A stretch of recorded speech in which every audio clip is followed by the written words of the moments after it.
انګلیسي ژبې قدرمنو مینوالو په ننني درس کې مو تاسو ته هغه جملې جوړې کړي چې تاسو په ورځني ژوند کې ورته اړتیا لرئ. I am going to school. زه ښوونځي ته ځم.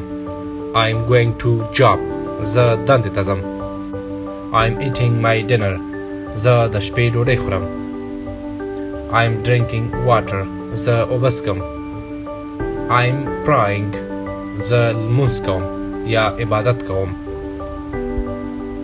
I want to go to sleep. زه غواړم لاړ شم ویده شم. I am watching television. زه تلویزیون ګورم. I want to go to exercise. زه غواړم ورزش ته لاړ شم یا تمرین وکړم. I am cooking. زه اشپزي کوم یا پخلی کوم. I am cleaning my clothes. زه خپل کالي مینځم. I feel sick.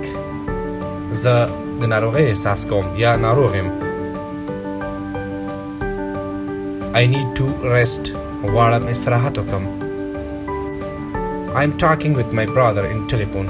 زه خپل ورور سره په ټلیفون کې خبرې کوم. I am very happy.